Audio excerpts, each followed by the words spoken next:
Welcome to the Hawkeye Sidekick podcast. And you're very welcome back to the Hawkeye Sidekick Rugby Union podcast with your host Mark Kennedy. I'm joined again this week by Liam O'Brien. Liam, how are things? Mighty Mark, it's been an awesome weekend of rugby ahead. Yeah, it was an amazing few days of rugby. We'll look at Munster Rugby's 28-14 win over South Africa A. We'll review Ireland's workmanlike performance against Fiji in the Aviva. Run the rule over week 3 of the Autumn International Series. Also reflect on the news of Andy Friend departing as head coach of Connacht Rugby. And look ahead to week 4 of the Autumn International Series. Liam, we'll start from the start. 41,400 packed into Páirc Uí Chaoimh last Thursday night and saw an absolute monster performance from Munster Rugby. Reaction impressions, Liam, of that 28-14 win over a very talented South African A side on paper? Yeah, it was fully deserved and say quite comfortable in the end, really. You know, I mean, what the South Africans offered was the usual maul, scrum, big carries, but that was pretty much it. And what I like is this hopefully is a bit of a renaissance for Munster going forward for the rest of the season as to what can be done when the players are let play, when guys like Frisch come in, when Ben Healy is on point, Patterson, you know, some of these guys have really stood out. And Munster played them off the park playing attacking rugby. And that's above all else, you know, apart from the result, that's really what gladdened my heart. Yeah, it was such an encouraging performance from Munster, and I think they needed a platform. They needed a performance to really kick-start the season. It's been a different start to the URC, 2 wins out of 7. They have a crunch game against Connacht Rugby coming on November 26th. Liam, this performance in rain-soaked Páirc Uí Chaoimh, you know, really, as you say, emphasised an awful lot in terms of the pressure's probably off to a certain extent, but some lovely flowing moves here, particularly in that first half. And I thought pack-wise, the mauls as well, very dominant. But, I mean, we can probably go to it. Shane Daly's try after 2 minutes.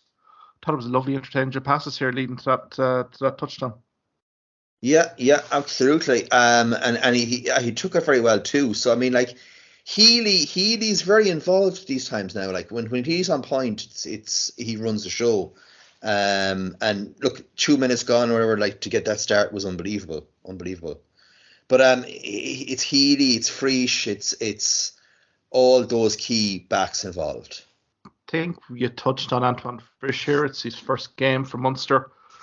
Oh my God, Liam, if this is the calibre of performance we're getting from, I think this is a very exciting time for Munster Rugby, particularly in that 13 jersey, which may have been a bit of a troublesome spot for Munster this season.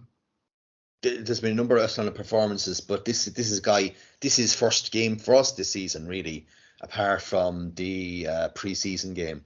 Munster, I thought, had South Africa all evening, or certainly particularly in the first 50 minutes, on the outside.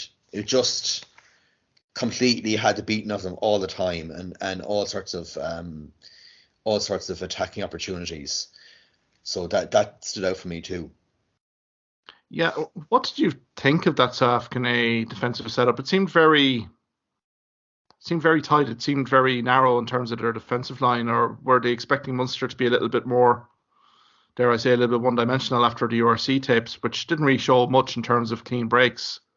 But I suppose Antoine Frisch being at 13, providing that subtle creativity, that offloading ability, they really did spook South Africa from minute 2 until the end of the game, because there was some significant line breaks there from Munster throughout the game. Yeah, that's, as you pointed out there, I think South Africa, the teams who've so handily beaten Munster in the last 2 seasons, really, you know, they were just expecting us to take up the middle and to offer what we have been offering up to now. But again, I think it was like that, you know, we just completely changed our game around and caught them on the hop there. Even though we were in trouble in the first half there in the scrum, we were able to turn it around and actually win penalties against them. Our maul was good. We had, you know, got penalties well worked. So, I mean, it worked well for us in that first half too. Certainly did. I mean, you know, the roof of Páirc Uí Chaoimh, if they had one, would have been lifted off with Shane Daly's effort. And I thought that was a lovely try from Shane Daly. He had plenty to do on inside the South African 22, but had plenty of pace to dive over on the right corner. Thought Ben Healy was immaculate, as you say, off the tee in very tricky, windy conditions. Was hitting off the tee beautifully through, 7-0. But I suppose what South Africa did pose was an awful lot of scrummaging platform. And I suppose, Liam, that was probably the only aspect from a Munster Rugby perspective, from a game tape perspective, that probably was being highlighted a bit in video analysis. It did lead to Fassie's try after 13 minutes.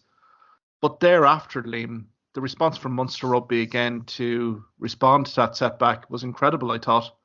And really culminating with a fine score for Simon Zebo after 29 minutes. Yeah, again, I suppose what was significant for me too, though, before that, was this guy Kieran MacDonald kind of also playing his first game for Munster. How dominant he took it in the line out. That's kind of, for me also stands out. But again, he a smashing pass from Healy right to left to get Zebo over in the corner. And yeah, at that stage, it was looking good for us. We gotten 2 tries against them. We also were able to get Barron over before half time for 21-7, and it was quite comfortable looking at that stage, actually. Exactly. I suppose special note for Kieran MacDonald as well. A big occasion for him. His Munster Rugby debut. Didn't think put foot wrong. I thought his work rate throughout the 80 minutes, Liam, was insatiable.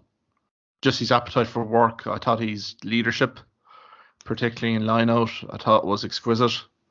And really the mauls, I thought his involvement, his work rate, he definitely outworked the likes of a Jason Jenkins during the night. So this is an initial 3-month period for Kieran MacDonald, but I think we've mentioned this in previous podcast episodes, Liam, that Kieran MacDonald can look at the likes of Jacko Toite, Chris Cloite, guys like that have come in on short-term contracts and really made a name for themselves in Munster in a short period of time. This performance from Kieran MacDonald will do his chances no harm at all in terms of maybe extending his stay with Munster Rugby. I thought it was a phenomenal performance and he's so versatile. Second row, back row, and I think he'll be a key cog, particularly going into the start of the year in that Six Nations block of fixtures for Munster. Yeah, absolutely. I think it's not just a 3-month contract he's playing for. He's playing realistically for contract at the end of the season, and then a 1 or 2 year contract. Because look, Sneeman, who knows about him? Then we have Tom Ahern, who is out currently as well.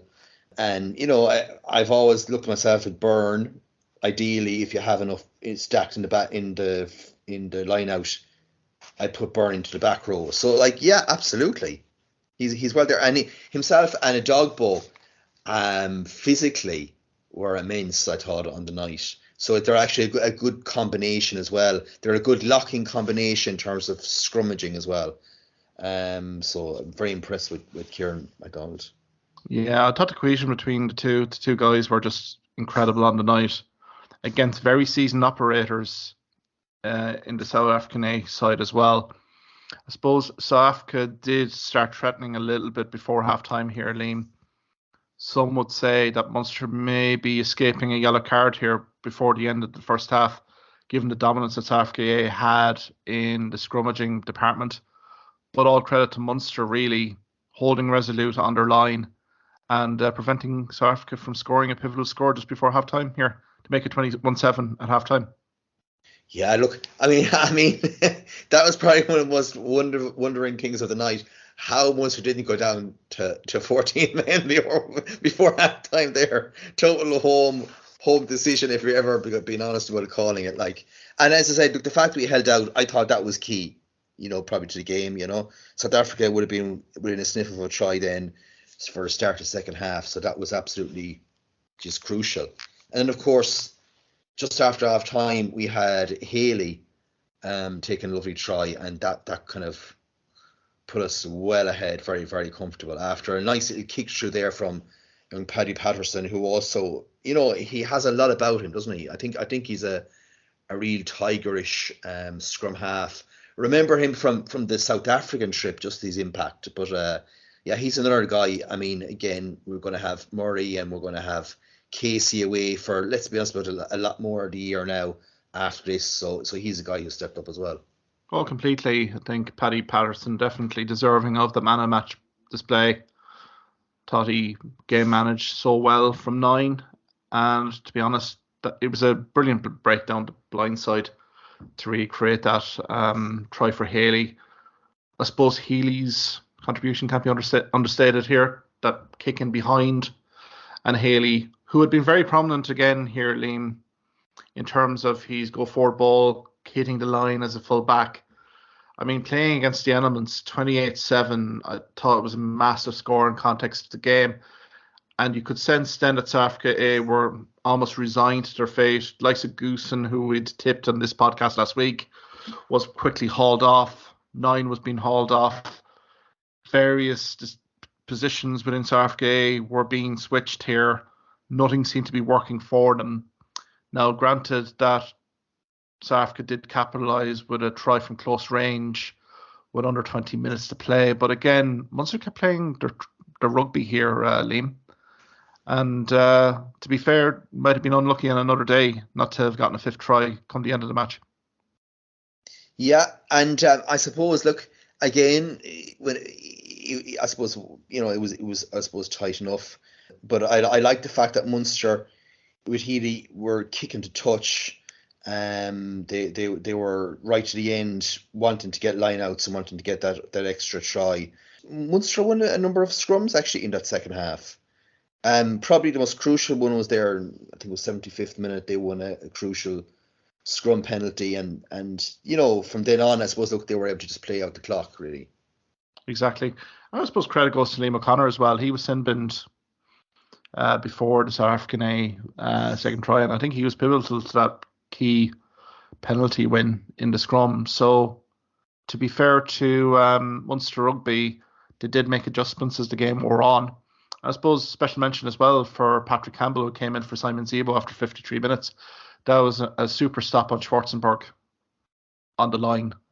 You know, a TMO ruling that it was a foot and touch, but thought that was a kind of such a timely contribution here from Campbell, and looking sharp as well, looking to kind of get on the ball as well.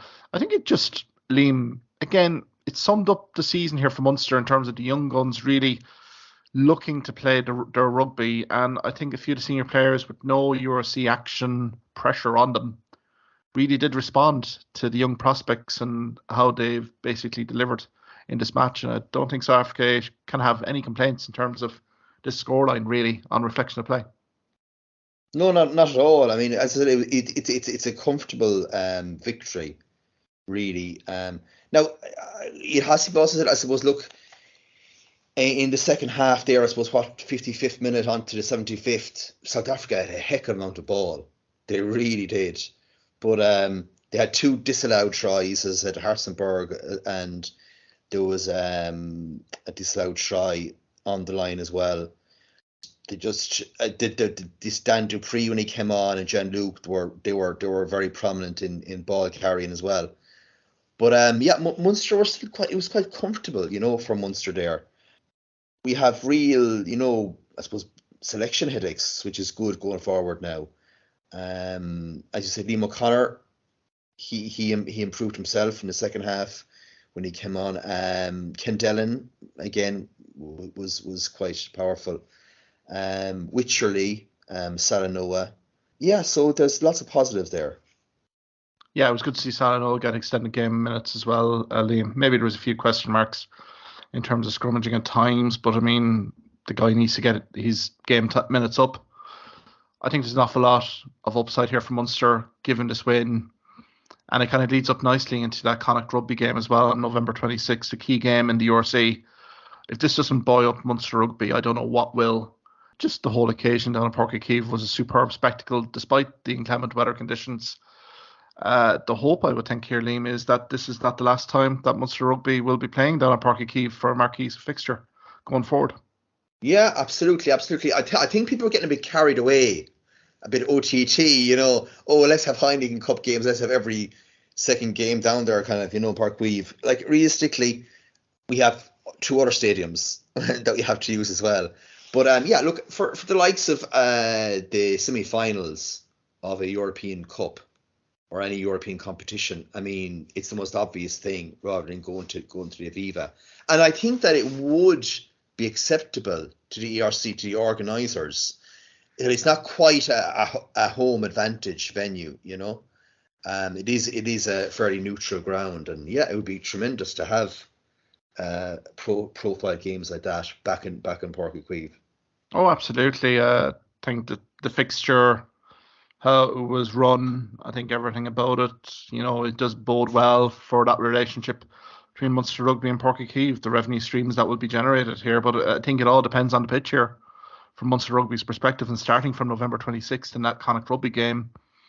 I suppose before we can leave Munster Rugby, I suppose our deepest condolences go out to Billy Holland and the Holland family on the passing of Jerry Holland this week. I suppose, Liam, from your perspective, legend would be an overused word, but I mean, Jerry Holland he was the definition of Munster, really, given all these roles as a player and as a coach with the province.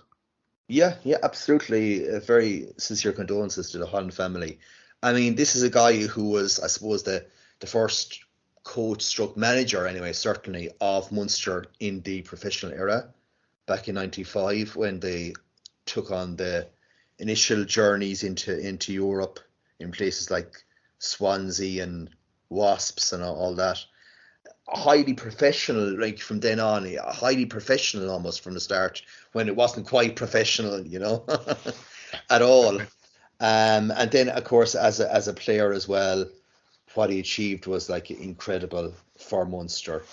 And he saw us really into a very strong position in the professional era, and his involvement with Munster will be just something that has to be honoured as a true legend of Munster Rugby.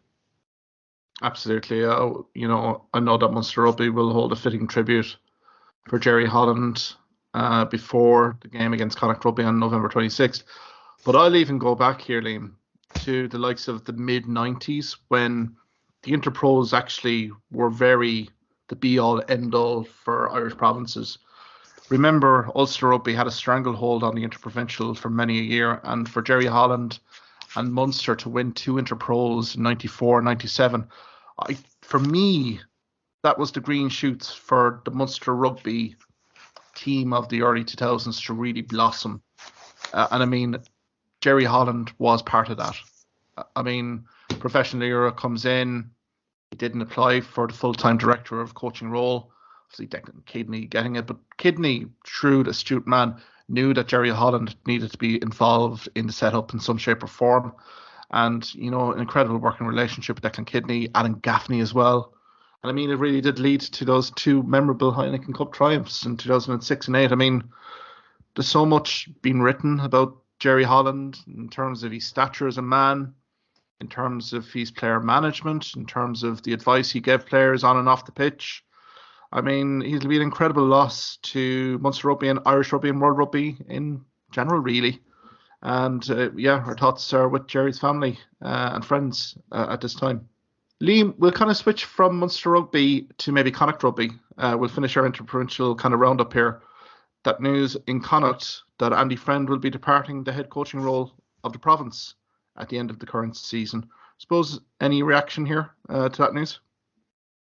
Yeah, well, I mean, I suppose, look, he's coming directly to the end of 4 years, almost today, if he leaves in May, that he's been with Connacht now. And to me, some of the key things he's done is obviously he's bring through players from the academy. So the academy is in a far better position now.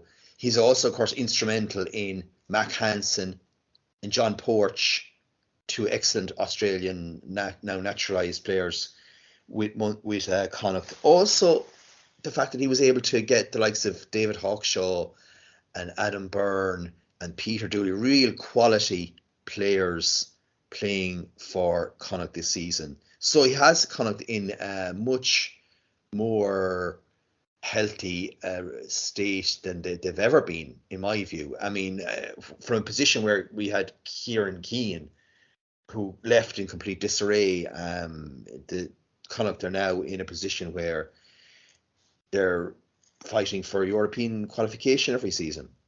When I kind of look at a head coaching departure, I just think about what was the situation before that person came in and where that person is leaving the organisation.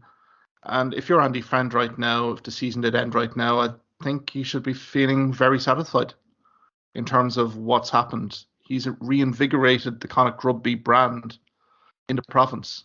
You think of Pat Lam, was a very engaging guy in Connacht Rugby, going to various locations in Connacht and really promoting the brand. Kieran Keane arrived in and was very, let's say, insular. There was a negative attitude to Kieran Keane here. That appointment didn't work. So Andy Friend coming in had an awful lot of rebuild to do after the epic heights of Pat Lam and that Celtic League success. So I think from that perspective, Liam, Andy Friend, he's built the team up. He's also, the academy has been one of those fundamental areas where changes had to be made. And the fact that he's graduated an awful lot of Connacht players from the academy into the senior team is showing that evolution. It's also showing for Indigenous Irish players that Connacht is a very attractive proposition to go. The brand of rugby, again, is very entertaining. It goes with Andy Friend's ethos in terms of being expansive. So from an awful lot of perspectives here, I think Andy Friend has left a legacy here for Connacht. The sports ground, the redevelopment. As you say yourself here, I think they're well positioned. I think there was rumours around here in Galway, specifically around Andy Friend, particularly when there was a backroom team reshuffle. And I think the likes of Peter Wilkinson and probably Colm Tucker, I'm assuming they're probably going to go in-house here for the appointment. Just get that inkling here that they may not be looking outside. I think they've adequate candidates here to drive this forward, bring a bit of continuity, and for Andy Friend to be here as that mentor. I know he'll be very hands-on for the rest of the season, but giving someone within the organisation that opportunity, I think that's probably the best viable option here for Connacht. And the fact, as you say yourself, the Champions Cup, they've appeared in it multiple times since he has been head coach here. And again, Connacht are seen as a very live threat in terms of any games in sports ground. I can think of Stade Francais coming to sports ground last year and getting an absolute hiding. So literally Connacht Rugby are on the up. It's a massive game against Munster Rugby on November 26th. And the Connacht Rugby squad will have no shortage of motivation to come to Thomond Park and play for Andy Friend, given the announcement here. But we wish Andy Friend all the best here. And I think it should be interesting here, Liam, I'd say, just in terms of this press release. I think a head coaching role here may be announced pretty soon, or sooner rather than we think here, given that there's an awful lot of candidates here within that backroom staff, particularly likes of Peter Wilkinson, Colm Tucker. With that, we may go to Viva last Saturday, Liam. 35-17 to Ireland. Workman-like performance. Andy Farrell hasn't been best pleased by the performance. Where do you stand on this Ireland performance against a Fiji team whose discipline completely let them down at key moments? Yeah, it certainly did. It's hard to make out what Andy Farrell is going to actually get out of this in terms of guys putting their hands up for selection. You know, we had, unfortunately, Carberry's disgraceful tackle on him and he's gone. And other players, I suppose, look struggled. I think Prendergast, maybe, when he came on second half, didn't quite make the opposite impact of what he thought he'd be making. But yeah, look, Fiji actually, again, had a very good opening 10-15 minutes, actually. Ravovo were a really nice try to go 7-0 up. And yeah, then they got a penalty as well. So yeah, they did a good start. They were ball in hand. They looked quite dangerous, I guess. Yeah, I totally agree with you, Liam. I mean, it was a great start from Fiji's perspective. Ravovo's try catching Ireland a little bit cold, I would say.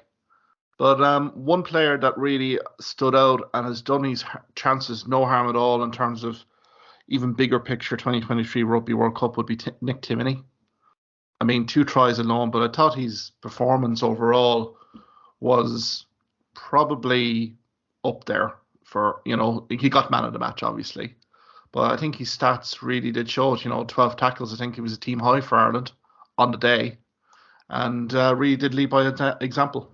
Yeah, he did. Oh, he was absolutely immense. Like, he was by far and away, like, the most powerful forward that we seem to have on the day. I also thought that, even though he might have had a bit of knock-ons and passes and forward passes, I like the fact that Mac Hansen is the roving back as well. I thought that was quite interesting. The role, I suppose, taken on now from James Lowe at the moment.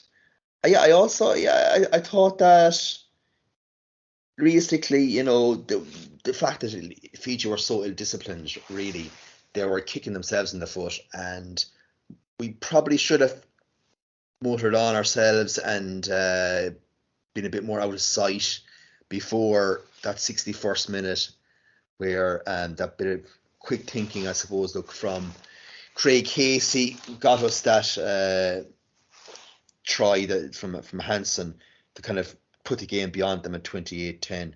Fiji, definitely, architects of their own downfall, really. They scored 2 smashing tries, to be fair, too. The second try in particular was class. We still have to make out who's going to be, props for Ireland. Crowley came on. He got a good 30 odd minutes as well. So that was good to see as well. Yeah, I suppose that was positives there. I mean, Robert Balacone getting his try as well in 25 minutes was great to see. But maybe just cohesion issues. Maybe Andy Farrell asking a little bit too much of guys. That combination of senior side squad players from last weekend versus the Ireland day, getting that cohesion together in a few days. There definitely was that. Thought the crowd was pretty lethargic as well, Liam. When you see Mexican waves going left, right, and centre, looking at some of the camera shots, it was just very, people were just talking away. There was just no intensity to the crowd compared to what we saw previous week, and I think it did flood into the team as well. So look, it was an efficient, workmanlike performance. May have kind of made a little bit of hard work of it, particularly with Fiji being down to 13 players for a little period. But I suppose, look, Liam, is there any... Can you excuse the tackle on 46 minutes on Joey Carberry to Izui? I mean, it's just like we're trying to clamp down on dangerous play. And I mean, this is just one of those instances where it has to be a case study for any player, professionally, kid, grassroots. This has to be a tackle that has to be absolutely clamped down on.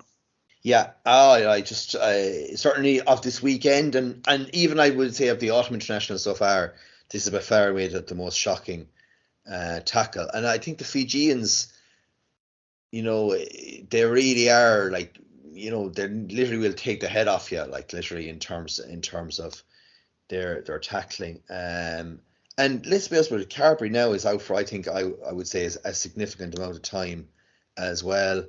And it's unfortunate for him that he always seems to get these few games together and then suddenly he's gone for a huge bulwark of games, and that seems to be the case again with him now.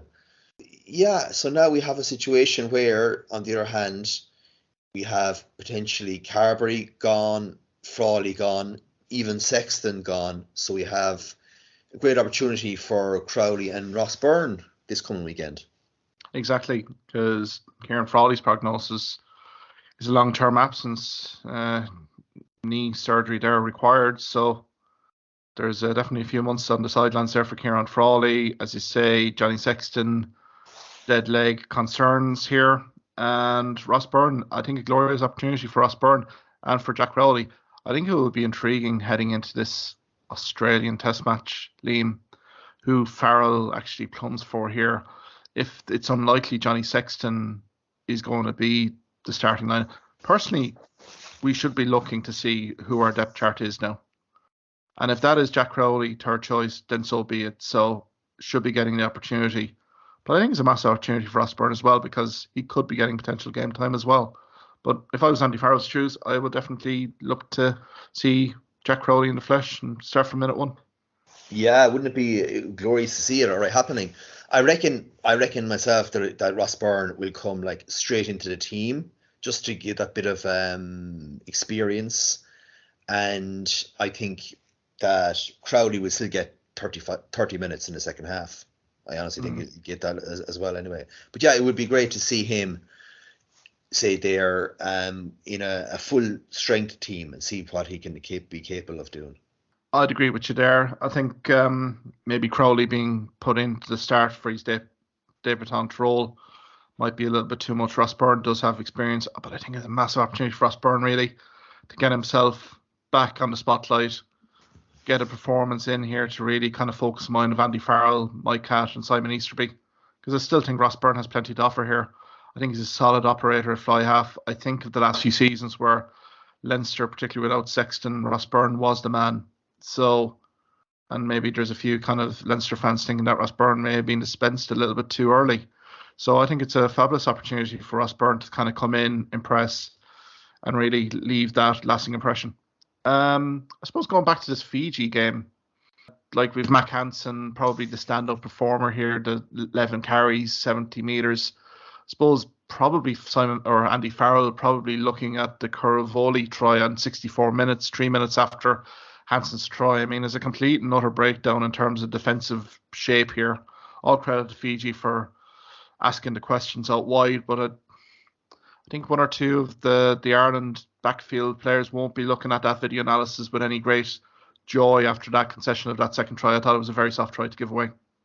Yeah, again, you could also say it was a tremendous one-handed offload as well. But yeah, if I can remember, Mac Hansen again, maybe, was caught a bit out there.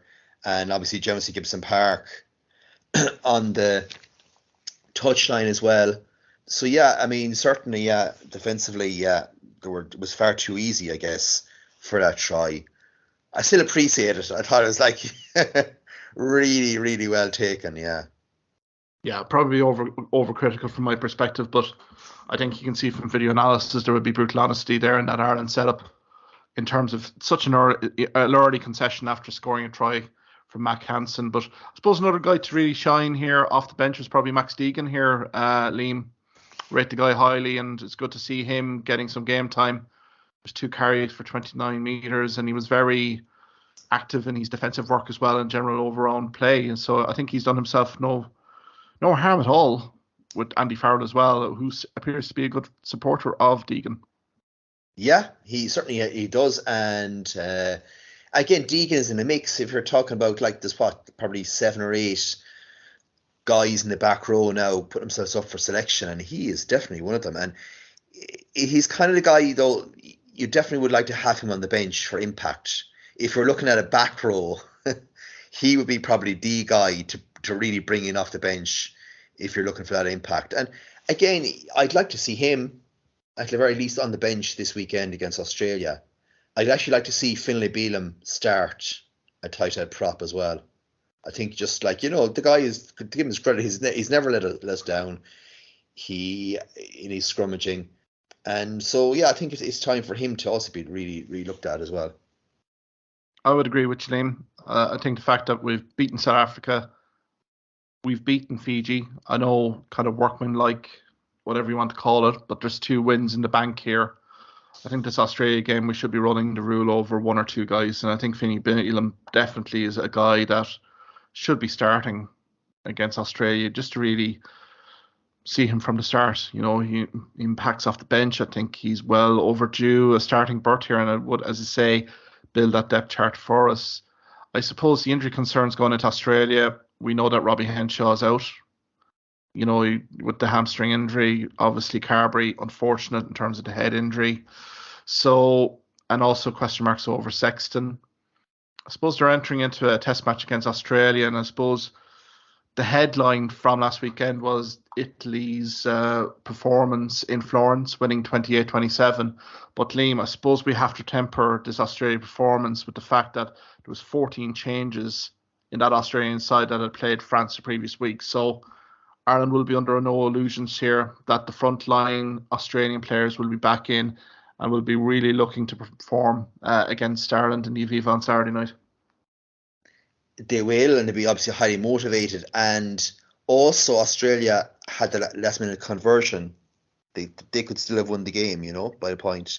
But I think what I took away from that was what an absolute star this Ange Caputo really is. Like, Yeah. 2 tries. It's just he is actually sensational. He's a really sensational talent, and it's great to see in terms of Italy. Now I think they've gotten 3 wins in a row. And they've got a bit of momentum about themselves. And they have South Africa coming who seem to me have experimented this weekend, right? And that could come back to bite them. It wouldn't be beyond me seeing Italy pull off another victory. South Africa, they've rested their first choice locks, and they've started one or two new guys at 12. Granted, Esterhuizen is a very good player, but yeah, it feels to me like South Africa maybe are taking their eye off the ball a bit there. So that I think Italy will do well. Maybe not quite win, but I think they'll do well against South Africa as well. Well, I think South Africa have come off the back of 2 very physical games. First against Ireland in the Aviva in Dublin, and then in the Stade Velodrome, that 30-26 loss. I suppose the Toits sending off and also DuPont sending off, probably key talking points, but they were very abrasive battles. So I can see where the Australian or South African management has come with this selection. And as you say, Italy, thank God, are providing a little bit of a run of form, which may bode well for the Six Nations next year. And as you say, Capuzzo he's playing superbly well. Give that guy a little bit of a half break. He's gone. But I thought like Varney, Luke Hazy as well, I think was man of the match during that game. There were some lovely spin moves from Italy, particularly in that first half. There was some great kind of, offloads. Australia, I know it was kind of a brand new team, did kind of react, particularly after 65 minutes. When Capuzzo went over, you thought that was game over essentially. But then Tom Robertson, Caedron Neville as well on 81 minutes, and you thought, oh dear God, Australia are going to break the hearts of Italy here.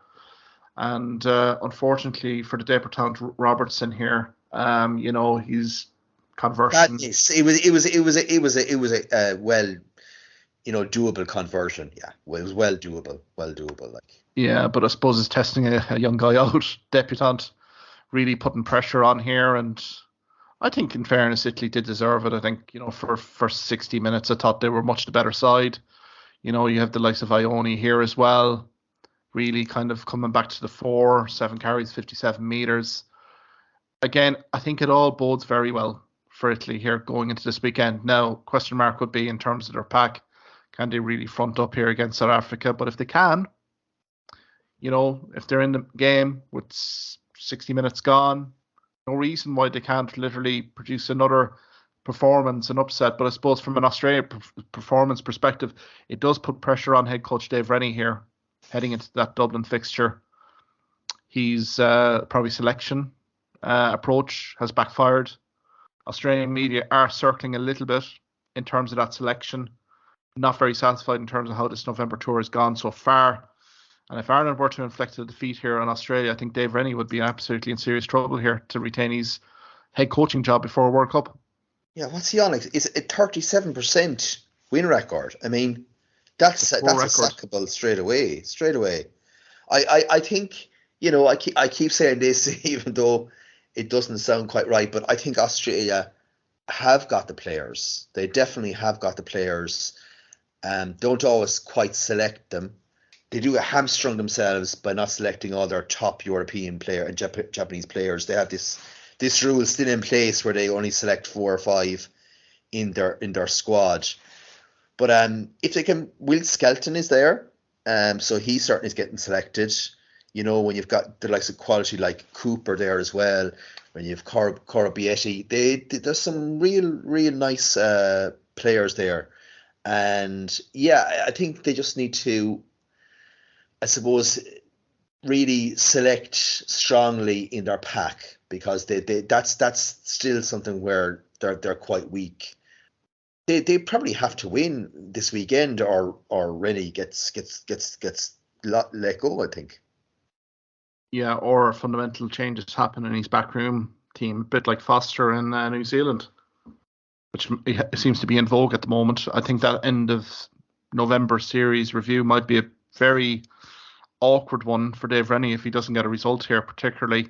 But look at the Australian squad here. I mean, he likes of Bernard Foley, you have Slipper, Will Skelton.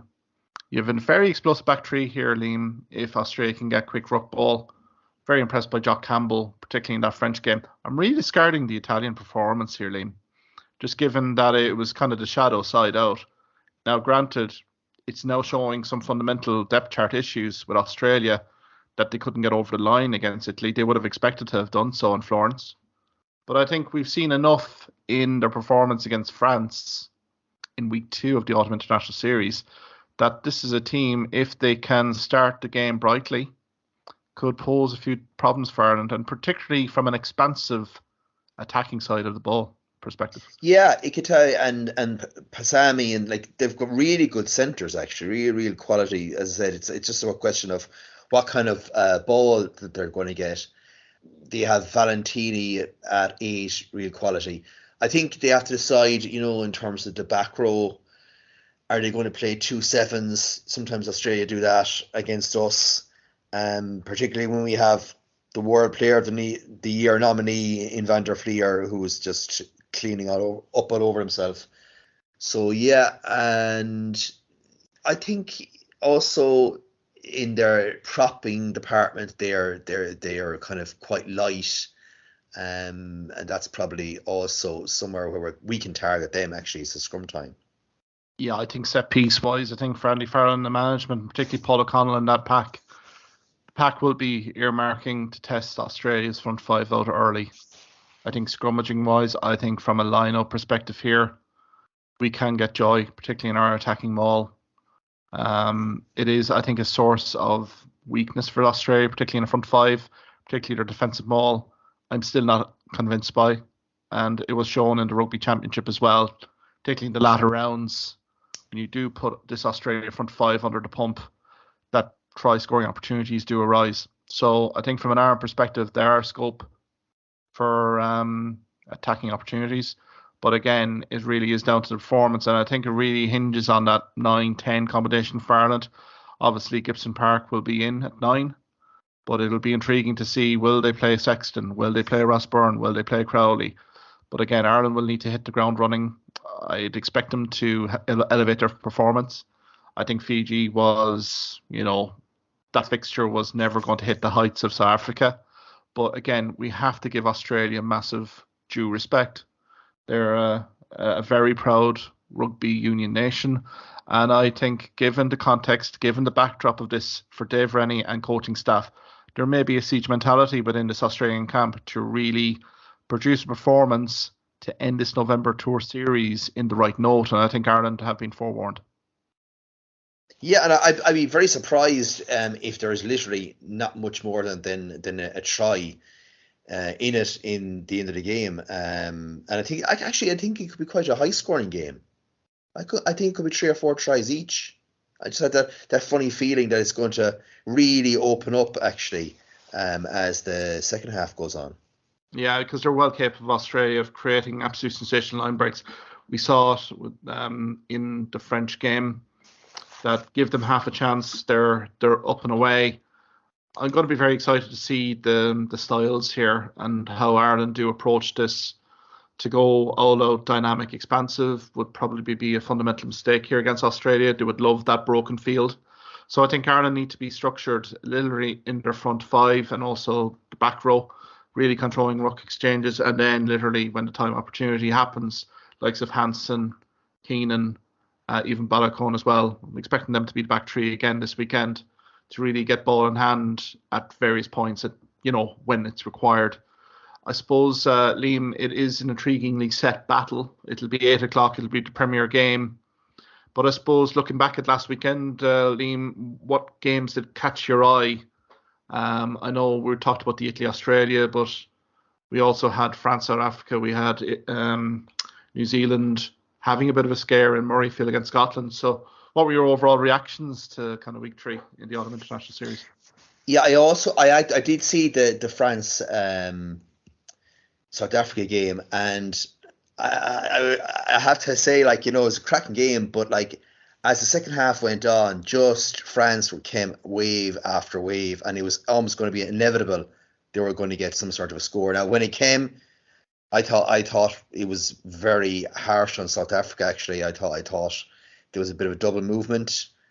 What stood out to me is the fact that for us, for Ireland, I think we have to avoid playing France, whether it's going to be in Marseille or Paris or London or wherever they're going to be in a World Cup qualifying. We have to avoid them at all costs. And that's, to me, the thing that stood out. Like, when France have more power than South Africa, it says a heck of a lot about them, really does. They really have the temperament now to go with the talent and the free-flowing rugby. One of the teams that's come out of it so far, even, you know, very positively, has been South Africa. Now, we have had Rassie starting to rant again with videos.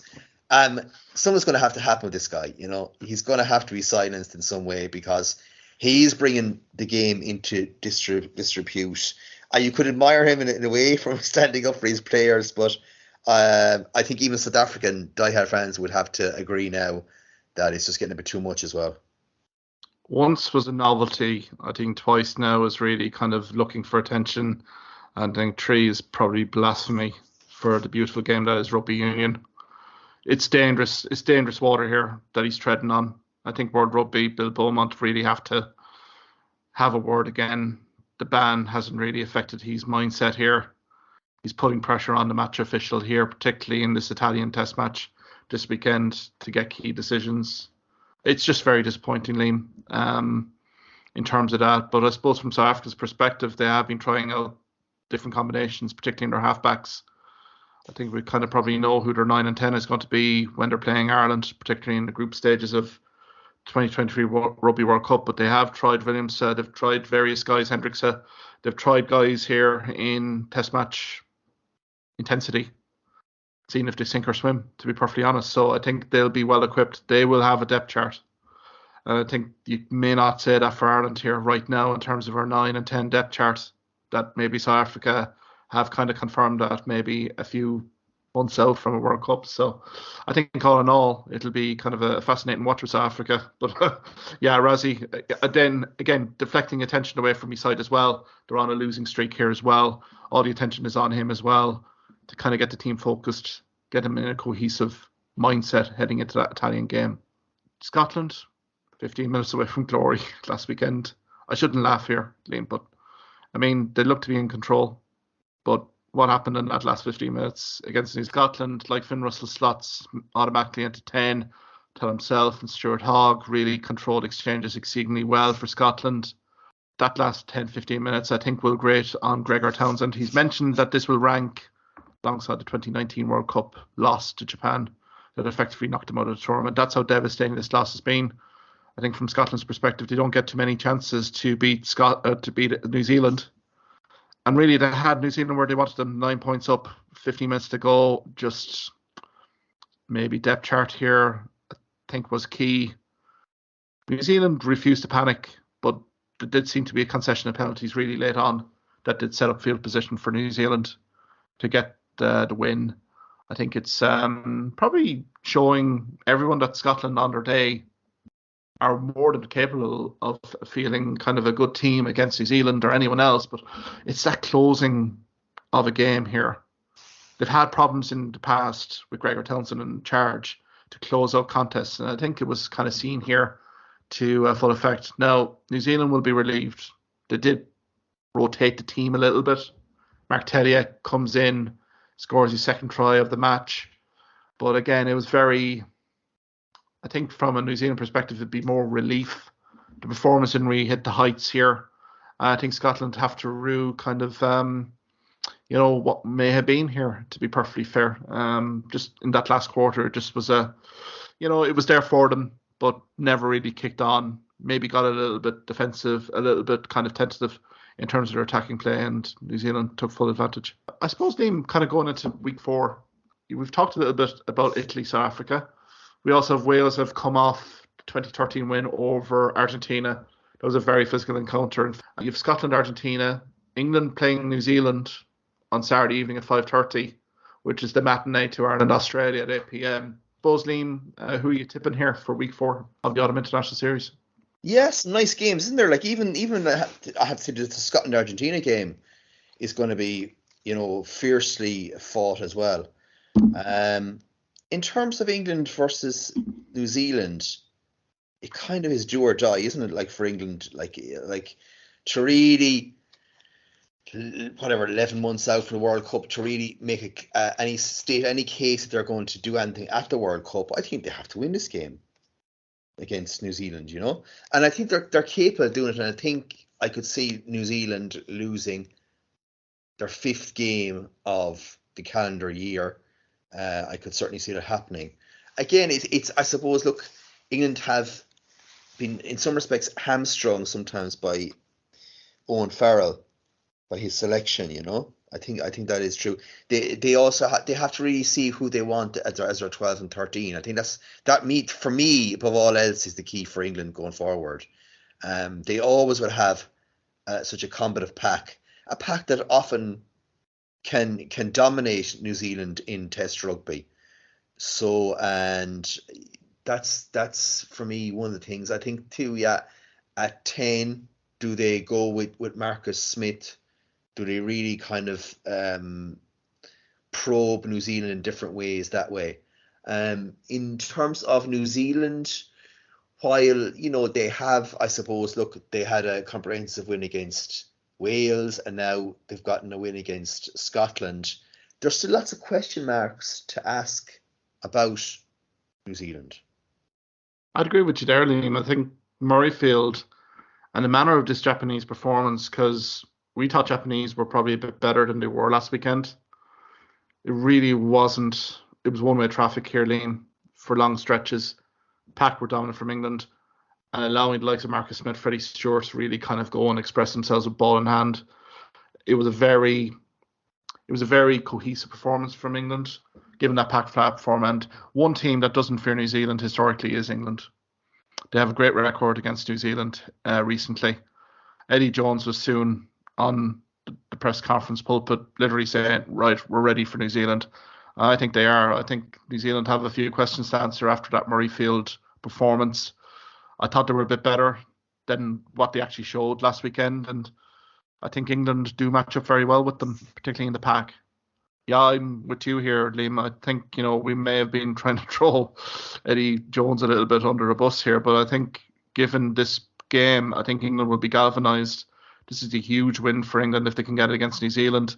As you say, inflicting a 5th calendar test match defeat for New Zealand, which is unheard of. I think for me, England, I think by 7-10 on this one. So literally we have Wales against Georgia. I think Wayne Pivac, we had mentioned, needed a win. That happened. Do we see any chance here for Georgia against Wales in the Principality Stadium? Yeah, they do always play a game that kind of, troubles Wales. Wales often find it hard to get over the line against them. But I think I'd say Wales probably by 12 to 14 points.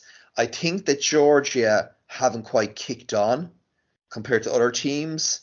The likes of the Japanese and the likes of the Italians. And yeah, I think that Wales certainly have a lot more in the locker now. And the confidence that's gained from that win against Argentina is going to stand them in good stead now. Yeah. The fascinating watch on this, like we're recording this midweek, ladies and gentlemen, before these teams are being selected.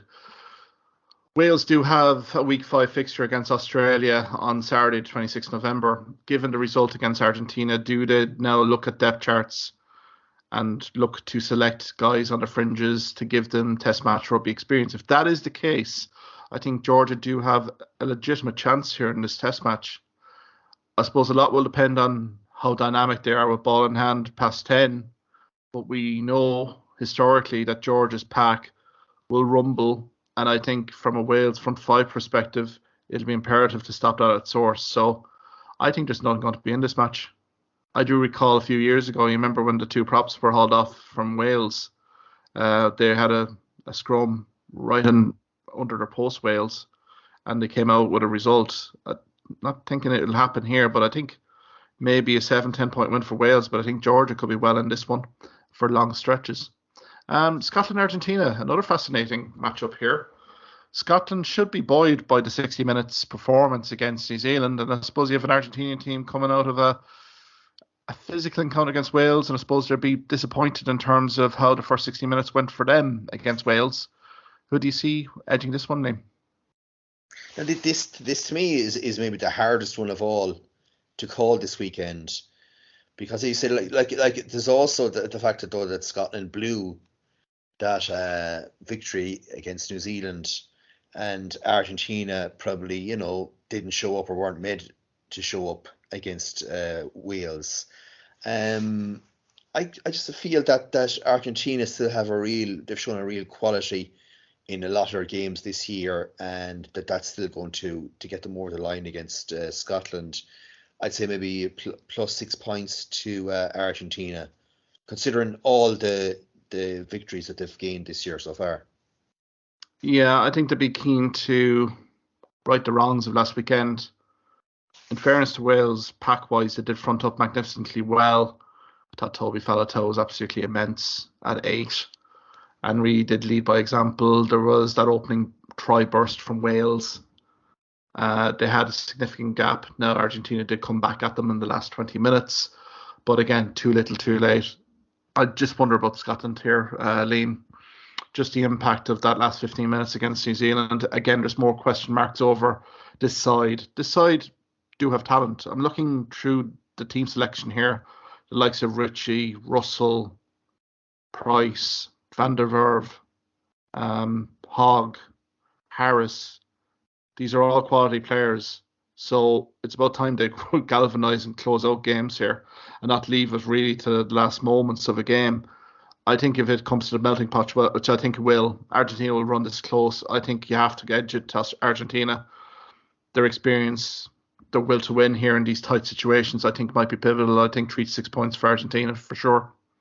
Genoa is the location for Italy and South Africa, and good news story here for the Autumn International Series that Italy's resurgence against the South African team that are looking for a win here ahead of their trip to Twickenham on Saturday, 26 November. Who do we fancy here, Liam? It's as much as I suppose really as the team that South Africa field, as opposed to the team that Italy field as well, because that doesn't make a difference. Indirectly, what happened last week was Italy won playing brilliant rugby against very much a second string Australian team. Now, look, having played the likes of Ireland and against France, they had to rest guys for this test. Simply, they had to. But that gives Italy that bit of a chance in the game, And if Italy have Garbisi back, who actually didn't start last week, he really is a smashing out half. And they play with that sort of attacking verve that they showed throughout against Australia. I think they have a chance. I definitely do. I think it's just a question of if they can front up in terms of to the scrummaging and the line out mauls of South Africa. If they can get a grip on that in the first half, I think they absolutely definitely have a chance. I think there's going to be nothing in it. I think maybe you might see something like how South Africa in the end scrambling over 10 minutes from the end for a try. So I on that basis, maybe 4 or 5 points South Africa. I think the South African selection will be fascinating. Italy, if they're going to beat South Africa at home, it's this weekend or nothing. I just worry for Italy a little bit in terms of their physicality, particularly last 20 minutes when Australia got a foothold in that game, particularly against their second string Australian side. Line breaks emerged, tackles were basically missed. They can't do this against South Africa. South Africa will roll all over them. I still think South Africa, probably a 10-14 point win. maybe we'll see some flashes here. I'm just worried here in terms of the Italian pack. How are they going to compete here? So I think 10, 14 points South Africa, but hopefully Italy show some more positive signs here ahead of Six Nations. And then on Sunday, we have the Japanese travelling to Stadium de Toulouse to face France on Sunday. I suppose only one outcome here, is there, Liam? Yes, you'd have to say so. Although the last time that the Japanese took to the field in France, I think there was nothing in it. I think it was an incredibly close fixture. I suppose that's when the Japanese were way up in terms of their form. But yeah, you would have to say France are likely to give as big a hammering, if not more, than England inflicted last weekend. So yeah, I mean, probably 40-point victory. Yeah, again, I think it's going to be a fascinating watch from France, what their team selection will be. From Fabien Galtier, they've had an attritional battle against South Africa last weekend. They've also had a very attritional battle against Australia. So a few frontline guys. Dupont's obviously suspended. So they're going to have to change it up in terms of maybe halfback partnerships here and maybe the pack as well. Still, I've been bitterly disappointed in terms of Japan and their performance last weekend in Twickenham. I thought they would perform much better. They weren't allowed, create their expansive style. That may be the only chance for Japan here, that France are going to go very expansive on it. If that is the case, maybe unstructured, broken play comes the predominant feature of this game. They might have half a chance, but I think you have to look at France 20, 25 points here. There'll be a few guys here in the fringes getting game time for Fabien Galtier. And by God, will they have to take it, because the opportunities for these guys who will be playing against France, against Japan, are going to be quite diminished coming into next year. So I think France for me for 20 points. Liam, we'll probably leave it there anyway. Another lengthy podcast, but so much exciting rugby to actually have a look at. Many thanks for your time, Liam, and enjoy the weekend. Yeah, we'll enjoy all the rugby this weekend. Cheers. Thank you for listening to this podcast episode. If you liked what you heard in this podcast, why not subscribe to the Hawkeye Sidekick podcast on either Amazon, Spotify, YouTube or Twitter platforms. You can also follow me at Hawkeye Sidekick on Facebook and Twitter for the latest sporting opinions, articles and reports.